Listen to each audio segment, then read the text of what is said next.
Well, it was one that was hilariously funny, at least in retrospect. When my wife came over, we rented this little house, and our landlord lived across the dirt alley and had a grocery store. And shortly after she arrived, we invited my landlord and his wife to dinner. And they came over carrying, although we had for them indoor shoes. For one thing, I must say, the Japanese taught me that we Americans are pretty barbaric, that we don't take off our shoes when we come into our houses. It's absolutely insane, because you're carrying Lord knows what into your house, and that's why our houses have to constantly be cleaned.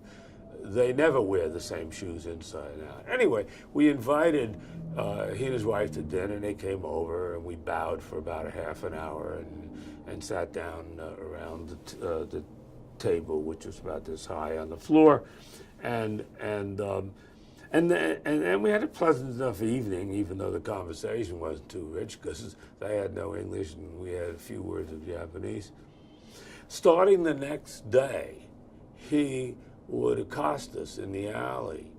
At first it seemed very kind, and say, well, you have to come over to our house at dinner. And we'd say, yeah, no, we'd love to. That'd be wonderful. Thank you so much. And he'd do it the next day. And he would do it the day after. And finally, I just couldn't stand it. I just thought the guy was torturing us. Either have us over, don't have us over. Quit talking about it. And my wife got it. My first wife got it worse than I did, because she was there much more than I was. I had to get up at 5 in the morning and head to the base so I could be on duty by 7 in the morning. But she would be home more often, and she immediately stopped shopping in his store, because all they'd ever talk about is how they had to have us over for dinner, and we just. And I thought this is absolutely sadistic. This guy is driving us crazy. Maybe this has some leftovers from the fact that we won the war. I don't know. Why is he torturing us? And this went on right up to the day that we left the house, because she was only there a couple of months or so, and then I was going to put her on a ship back to the States. She had to go back to college, and right up to that day, that very day, he was still saying, oh, we have to have you over for dinner. I said, well, we're leaving. And he said, well, when you come back to Japan. I thought, well, we're not coming back to Japan.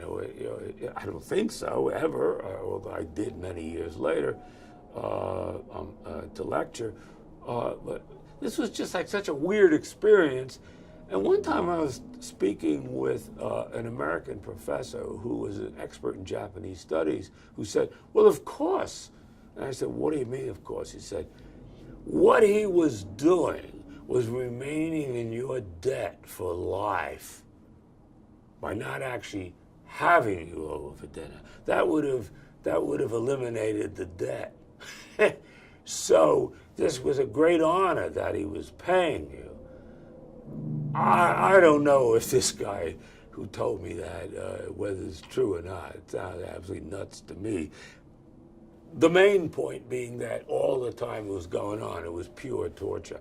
I would go out and sneak into the alley and try to get my scooter to head for the base before he could catch up. Sometimes he'd come running out of his house and run down the road after me, or after my wife, in order to say that we had to come over for dinner sometime. This is the crazy one. I mean, now it's funny, but it was pure torture then. I said, if I ever come back to Japan, I'm going to strangle this guy. So that's how bad it was.